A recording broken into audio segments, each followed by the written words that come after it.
ভূঁইয়া আবারও আমার YouTube channel cosmic root উপাসনাতে আপনাদের প্রত্যেককে আন্তরিক স্বাগত জানাই। শুভায়ু, আরোগ্য, সুখ, শান্তি, সমৃদ্ধিতে আপনাদের প্রত্যেকের জীবন মঙ্গলময় সব সময় পরিপূর্ণ রাখুন, এই প্রার্থনা জানিয়ে আজকের ভিডিওটি শুরু করছি। আজকে আমরা জানবো কর্মফল এবং ভাগ্যের মধ্যে সম্পর্কটা ঠিক কিরকম। কর্ম বড় না ভাগ্য বড়, এই প্রশ্নটা বেশিরভাগ মানুষের মনে কিন্তু সব সময় ঘুরপাক খায়। কর্মফল এবং ভাগ্য একে অপরের পরিপূরক হলেও আধ্যাত্মিক এবং বাস্তব দৃষ্টিকোণ থেকে কর্মফলকে সর্বদাই বড় মনে করা হয়। ভাগ্য হলো আপনার পূর্বের কয়েক জন্মের কাজের ফল, যা বর্তমানকে প্রভাবিত করে।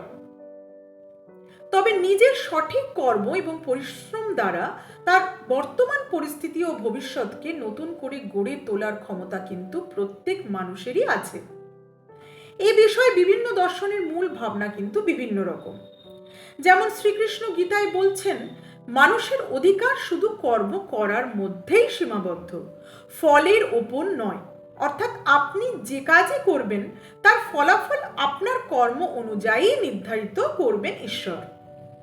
অর্থাৎ আপনি একটি বল দেওয়ালের দিকে ছুঁড়লেন, সেই বলটি যতক্ষণ আপনার হাতে আছে ততক্ষণ কিন্তু আপনি সব রকমভাবে নিয়ন্ত্রণ করতে পারেন যে বলটি আপনি কিভাবে ছুঁড়বেন, কোথায় ছুঁড়বেন, কখন ছুঁড়বেন, এই সমস্ত বিষয় আপনার নিয়ন্ত্রণেই থাকবে। কিন্তু যেই আপনি বলটি দেওয়ালের দিকে ছুঁড়ে দিলেন, সেই বলটি ঠিক কতটা শক্তি নিয়ে কিভাবে আপনার কাছে ফিরে আসবে, কখন ফিরে আসবে, সেটি কিন্তু আপনার নিয়ন্ত্রণে আর থাকবে না। ঠিক তেমনি আপনি যে কাজই করবেন তার ফলাফল আপনার কর্ম অনুযায়ী ঈশ্বর নির্ধারিত করবেন, সেটির উপর আপনার আর তখন কোনো হাত থাকবে না, যেটিকে আমরা ভাগ্য বলে অভিহিত করছি। স্বামী বিবেকানন্দ দর্শন অনুযায়ী তিনি মনে করতেন ভাগ্য বলে কিছুই নেই।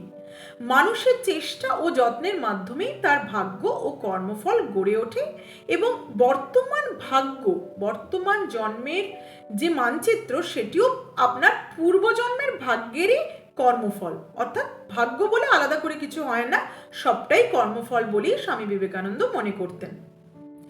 কর্মফল হলো প্রাকৃতিক কারণ ও প্রভাবের নিয়ম, অটল নিয়ম। ভালো কাজ করলে ভালো ফল এবং খারাপ কাজ করলে তার পরিণতি ভোগ করতেই হবে, এর অন্যথা করা সম্ভব নয়। ভাগ্যকে পূর্বে সঞ্চিত কর্মের ফল হিসেবে বিবেচনা করা হয়। যা অতীতে করা হয়েছে তার ফলাফল বর্তমানে ভাগ্য হিসেবে সামনে আসবেই। জ্যোতিষশাস্ত্র এবং কর্মফলের সম্পর্কটি অত্যন্ত গভীর ও দার্শনিক। জ্যোতিষশাস্ত্রে কিন্তু কোনো অন্ধবিশ্বাসের স্থান নেই। যারা এটিকে কুসংস্কার মনে করছেন তারা জ্যোতিষশাস্ত্রকে জানেন না বলেই মনে করছেন। আগেই বলেছি, জ্যোতিষশাস্ত্র কিন্তু কোনো সাধারণ শাস্ত্র নয়, এটি বেদের চক্ষু হিসেবে গণ্য করা হয়েছে। এটি আপনার অতীত ও বর্তমান কর্মফলের একটি গাণিতিক মানচিত্র। অর্থাৎ আপনি যখন এই জন্ম নেবেন বলে স্থির করেছেন এবং ঈশ্বর আপনাকে পৃথিবীতে পাঠানোর জন্য আপনার এই জন্মের একটি মানচিত্র নিজে হাতে তৈরি করছিলেন, তখন কিন্তু একটি নির্দিষ্ট সময় গ্রহগোচরে আপনার জন্মগ্রহণ হয়েছে। অর্থাৎ আপনি জন্ম নিয়েছেন একটি নির্দিষ্ট গ্রহগোচরে, একটি নির্দিষ্ট সময়, যাতে আপনি আপনার এই জন্মের উদ্দেশ্যগুলো পূর্ণ করতে পারেন। জ্যোতিষশাস্ত্রে কেবল আপনার কর্মের ফল কবে এবং কিভাবে প্রকাশ পাবে তা নির্দেশ করে এমনটা নয়, আরো অনেক বিস্তারিত জিনিস আপনার জীবনের এবং বৈজ্ঞানিকভাবে, আধ্যাত্মিকভাবে একটি বিস্ময়কর মেলবন্ধনে তৈরি করতে পারে আপনার জীবনের একটি গাণিতিক মানচিত্র। আপনার বর্তমান কর্মই আপনার ভাগ্য হয়ে এসেছে আপনার সামনে এবং আপনার বর্তমান কর্মের দ্বারাই কিন্তু আপনি আপনার ভাগ্য পরিবর্তন করতে পারেন। এটার মানে কি দাঁড়ালো? যে আপনার কর্মই কিন্তু ভাগ্য পরিবর্তনের একমাত্র চাবিকাঠি। অর্থাৎ কর্ম এবং ভাগ্য একে অপরের ওপর নির্ভরশীল, কেউ বড় নয়, কেউ ছোট নয়। কিন্তু যদি দেখতে হয় যে যেটা আপনার সামনে ভাগ্য হয়ে ফিরে এসছে সেটার প্রভাব আপনি বাড়াবেন কি কমাবেন সেটার নিয়ন্ত্রণ কিন্তু যতটুকু আপনার হাতে আছে সেটা কিন্তু আপনার কর্মের মাধ্যমেই আপনাকে করতে হবে। এবার জ্যোতিষশাস্ত্র আসলে কি এটা একটু বুঝি।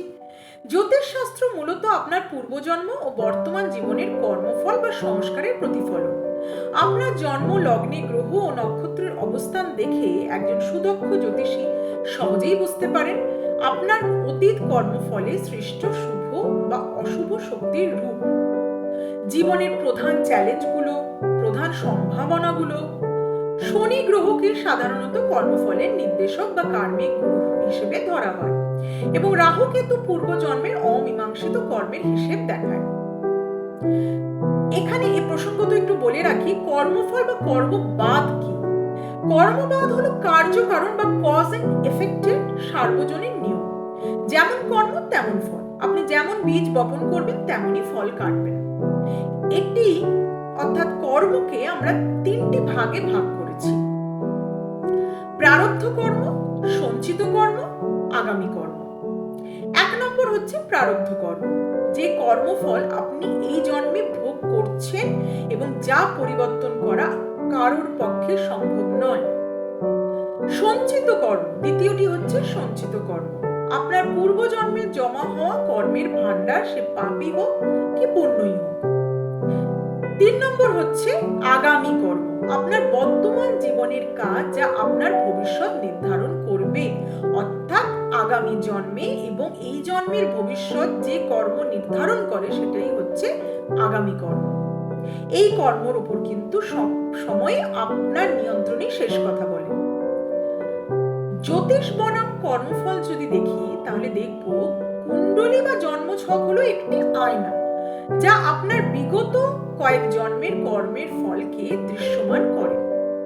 গ্রহের অবস্থান বলে দেয় আপনার প্রারব্ধ কর্ম কেমন।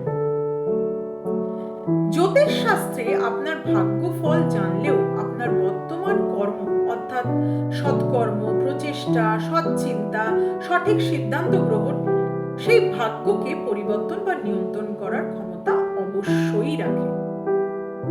কিভাবে কর্মের দ্বারা ভাগ্য বদলানো সম্ভব, এই বিষয়ে আমরা বিস্তারিত জানবো আমাদের পরবর্তী ভিডিওতে। আজকের মতো তাহলে এইটুকুই। সবাই খুব ভালো থাকুন, সুস্থ থাকুন এই বলে আজকের ভিডিওটি শেষ করছি। রাধে রাধে, নমস্কার।